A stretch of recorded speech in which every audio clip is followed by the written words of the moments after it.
In today's lecture, we're actually going to take a look at 4 different philosophers. You're going to see some similarities between these guys and also some distinctive differences, and actually they'll kind of sandwich each other in ideas and thoughts and how we begin. We're going to take a look at 4 of them: Baruch Spinoza, Thomas Hobbes, John Locke, and David Hume. We'll start, of course, with Baruch Spinoza, who was born in 1632 and died in 1677. He was Dutch, he was also Jewish.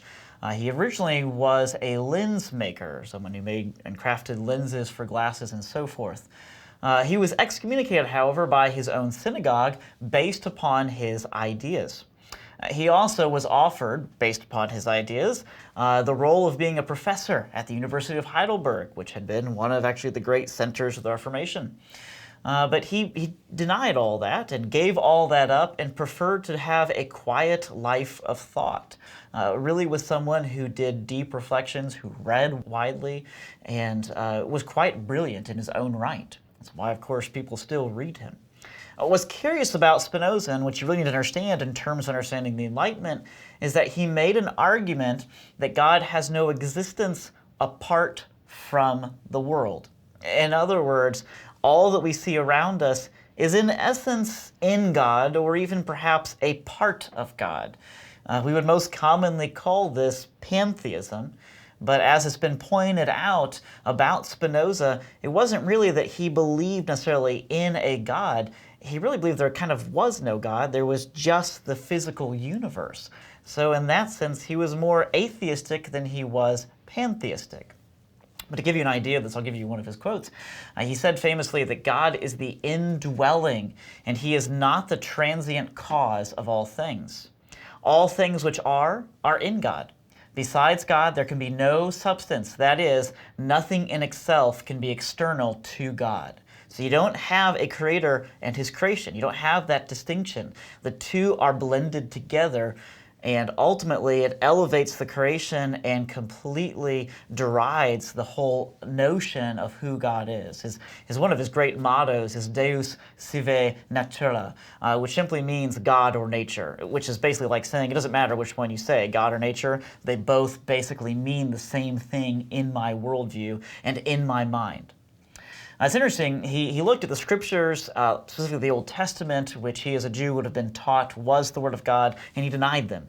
He believed that they were completely invalid and not to be trusted because miracles were impossible. There was only nature and natural law, the whole concept of natural law being put aside, and for example, things being created out of nothing, or the Red Sea parting into two, or Christ walking on water, or turning water into wine for that matter. All of those things are ridiculous because they violated natural law. They violated what we can see with our own eyes. It's also curious, it's often argued that he really saw no real distinction of good from evil. Now, we'll talk about this a little bit again with the philosopher Nietzsche later on. Nietzsche goes a lot further than Spinoza ever went, but I'll read a quote to you from Spinoza to give you an idea of what he was thinking. He said this, he said, "The perfection of things is to be reckoned only from their own nature and their power. Things are not more or less perfect, according as they delight or offend human senses, or according as they are serviceable or repugnant to mankind." What he's basically saying is that if you want to evaluate if something is worthwhile, you just have to kind of evaluate it on its own terms. So you really don't assume that anything could actually be evil in and of itself. Anything that happens, if somebody enjoys something that we would call sin, he would just say you just have to evaluate it on its own terms, or on whatever the terms the person says about it are. In terms of the mind, he also, of course, loved the elevation of human reason and the mind, something common throughout the Enlightenment era thinkers. He said this, he said, "The intellectual love of the mind towards God is part of the infinite love wherewith God loves himself." In other words, when we think well, when we reason well, that is essentially the same as God's love.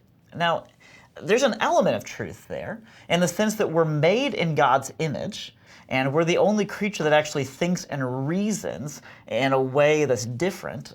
We don't reason the same way as animals do. Animals essentially operate according to instinct. They may be able to use tools on occasion.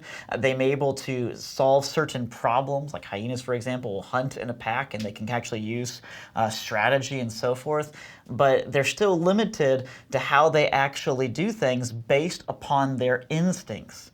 I mean, one of my favorite examples is the fact that, yes, you do have different birds that build different kinds of nest, but the same species always builds the same kind of nest. You don't see this development in the art or the architecture of nest building by, say, the hummingbird over time. It's like the hummingbird goes through, say, a classical period and then a Georgian period and then a modern period. It's not anything like that. Only man does that. Only man reasons in such a way that he actually creates things. So Spinoza is pointing out something important about man, the fact that he is able to think, he is able to reason. He goes on, he says, the love of God towards men and the intellectual love of the mind towards God are identical. My point here is that he may be pointing out some things that are correct, but he's really elevating the mind. You have to remember, too, when he's talking about God, he's not talking about our concept of God as being separate from creation, but also present as creation. His God is the same thing as nature. His God is the same thing as creation itself. That's very, very different. We'll mention at the same time that Spinoza was writing, this is not one of the main guys we're looking at today, but I do want to mention this briefly. At the same time, a certain book came out. It was called The Critical History of the Old Testament. And it was actually, somewhat ironically, by a French priest named Richard Simon. And he argued that the Old Testament is not reliable. He argued that it's filled with contradictions, and he argued, like Spinoza and like other philosophers of this time would argue often, that miracles cannot happen because nature only works according to constant laws that we can observe and that we can test. In other words, everything boils down to reason and to observation. That's key in understanding how the philosophers actually thought, or at least how many of them actually thought. The next main character, though, we'll look at is the character of Thomas Hobbes. His dates are 1588 to 1679. And if you're thinking of Calvin and Hobbes, there might actually be something appropriate to that. It's been said that the characters of Calvin and Hobbes are loosely based upon John Calvin and Thomas Hobbes, only that the two are reversed. So Calvin thinks more like Hobbes, supposedly, and Hobbes thinks more like Calvin. I don't know if that's entirely true or not. You can make your own opinion based upon that. Anyway, Thomas Hobbes himself was an English philosopher. He was the son of an English pastor. He was actually trained by a Puritan by the name of John Wilkinson. So he was given a very thorough training in Christianity, a very thorough understanding of the Scriptures. He understood, or he believed, that self-defense, the defense of our own wants and actions, and especially our own safety and health, was the highest human necessity. But he also understood, based upon the teachings of the Puritans and the teachings of the Bible, that men are completely fallen, that they're not actually trustworthy, and they're not able to govern themselves. And so he argued the natural state of man is to always be at war, that man is always in conflict with others, that man is always fighting over scarce materials. He argued that essentially everything that happens in this world has been determined from beforehand. And so he believed that the only solution to this, he did argue ultimately for the faith, but he believed the only real solution in this world, at least, for these problems was for all men to serve some kind of greater good. Essentially serve a government that had an absolute ruler, essentially a dictator, or what you might call a tyrant, who governed and ruled all things according to human reason, and made certain that there was no war, made certain there was no misery, made certain that there was no form of want. This is a common idea. Napoleon had the same idea. Alexander the Great, even Julius Caesar, it's argued, had the same idea. If you like Star Wars, Darth Sidious, or the Emperor, has the same idea. If one man can just rule everything, he can end all suffering by making everybody get along. I've been trying this at home with my kids by just trying to rule them so fiercely they get along with each other. It's not working. Anyway, going on to this, he actually called this form of government, he actually wrote a book by the name of Leviathan. And the Leviathan, of course, is this ancient mythological creature, actually shows up in the book of Job. At least it's translated as Leviathan in some translations.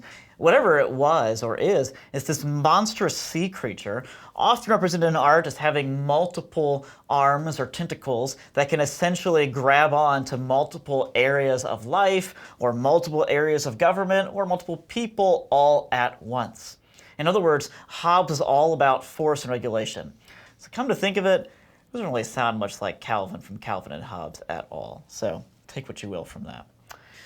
He said this in Leviathan. He said, "In the first place, I put for a general inclination of all mankind a perpetual and restless desire of power after power that ceaseth only in death." In other words, the nature of us is to always desire power.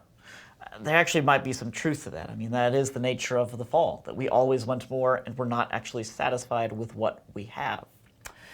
He said the cause of this is not always that a man hopes for a more intensive delight than he has already attained to, or that he cannot be content with a moderate power. It happens because he cannot assure the power and means to live well, which he has present without the acquisition of more. In other words, he's saying the only way we can feel safe is if we have more and more power. So he would have argued for an intense security. He goes on in Leviathan, he says that art goes imitating that rational and most excellent work of nature. It imitates man. For by art is created that great Leviathan, which we call the commonwealth or the state, which is like an artificial man, though it's of the greater stature that is, and the greater strength than the natural, for whose protection and defense it was intended, and which the sovereignty is an artificial soul, giving life and motion to the whole body. In other words, he talks about the state as being like a man with a soul who provides all good things to the people that it rules over with something like an iron fist. So as a result, Hobbes ends up giving a great excuse for the great powers or dictatorships of the modern world. Now, the next character we're going to take a look at is the character of John Locke, who's often seen as very different from Hobbes and his conclusions. He lived from 1632 to 1704. He was also English. He was also a philosopher. He was also raised by Puritans. In fact, his parents were Puritans. He grew up during the English Civil War. He was educated at Westminster Abbey while they were actually writing the Westminster Confession of Faith, as well as the Catechisms of Westminster. Initially was trained in medicine and became very interested in other parts of science and ideas, especially the works of Isaac Newton, and then turned himself to philosophy. He argued that man himself, because he was a creature of reason, he could be reasonable, he could therefore be trusted to govern himself. So Hobbes is all kind of about control. He's all about a greater power of the state. Locke is very different. He's all kind of what we would call libertarian. He's all about just kind of letting people go and do what they want to do. He argued, like most of the other philosophers, that you derive truth from experience and observation. He's often called the father of modern empiricism, where you essentially do tests, you gather data to determine what is true.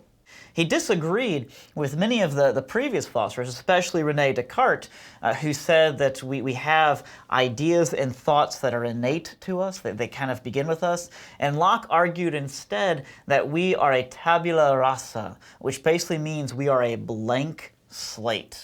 When we are born, we have no previous ideas. We have no concept of the truth.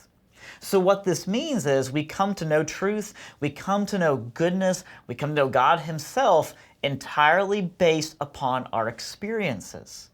So for him, he was all about controlling the environment around you, controlling circumstances around you. He believed if you just kind of gave people, if people were free to do whatever they needed to do, then people would be naturally good. So he tended to deny the effects of the fall in this regard. He also believed that you could improve society by improving the government, by essentially letting there be just laws and so forth. He ended up becoming a very influential figure in the history of our own government. There were many founding fathers that looked to Locke when they wrote founding documents, especially Thomas Jefferson and so forth, who believed that man, at least on some level, could be naturally good. But anyway, whatever the case may be, he often had a very limited view on what liberty actually was, because he had a limited view on what the fall actually did to us. Now, the next character I want to take a look at, the last one for this lesson, is the Scottish philosopher, and historian for that matter, David Hume. Hume comes a little bit later. His dates are 1711 to 1776. He was friends both with another famous Scotsman and economist, Adam Smith, and also a famous French philosopher we'll talk about later this week, Jean-Jacques Rousseau. David Hume is considered not the father of empiricism like Locke was. Locke was, of course, the person who said you base reason or you base truth upon what you experience and what you can clearly see. Hume is often considered the father of skepticism. Not skepticism in the sense that Descartes talked about doubt of everything, but skepticism in the sense that it was really difficult to know if anything was true at all. I'll unpack that a little bit more as we progress through this bit on David Hume. Hume kind of began with an interest in memory, kind of asking the question, how do we remember what we remember, or why do we remember certain things more than other things, or how do we know what we know? In fact, a lot of these guys ask that same question. It's called the idea of epistemology. How do we know what we know? How do we know it's actually true? How do we know that we can trust it, and so forth? And like all the other Enlightenment philosophers we've talked about, Hume argued that we understand truth, we understand what we know, based upon our experiences. And his primary experience that he talked about, the thing that causes the greatest memory, the thing that causes the greatest knowledge, is cause and effect. He said that we essentially develop a habit of expecting certain things, like we expect the sun to rise in the morning. We expect that when we see storm clouds that rain will follow. We expect that when we see lightning that we'll hear thunder after that. So he argued that this is really kind of our best hope of actually discovering truth. And he tended to dismiss the whole concept of the scriptures as being useful for discovering any kind of truth. He understood that when you look at cause and effect, you have to look for certain things, such as, if cause A, for example, the appearance of storm clouds, and the effect B, the appearance of rain, they have to happen close together for you to connect the two. He argued that the cause, the storm clouds, have to happen before the effect, the rain, for them to be considered connected. He argued that the rain has to actually follow the storm clouds for them to be connected. All that makes sense. But then he went on, he says, the problem is, are we actually assigning the right effect to the cause that we observe? So an example of this that R.C. Sproul gives, if you hear the rooster crowing right before the sunrise, do you actually associate the rooster's crowing with the effect of the sun rising? In other words, do you mistakenly believe that the rooster, through his crowing, caused the sun to rise? That was Hume's concern. He argued that maybe there is no necessary connection ultimately between cause and effect. In fact, his real concern is that we can observe cause and effect. We can observe storm clouds appearing and then rain following. We can observe lightning happening and then thunder following that. But we really have no certain way of ever knowing that it will always be that way. That's why he's called the father of skepticism. Who knows? Maybe the sun won't rise tomorrow. As a result, he not only undermined the whole concept of Christianity, he also undermined science and the idea that you could study things through regular experimentation. He's actually famous for basically promoting the idea that anything can produce or cause anything else.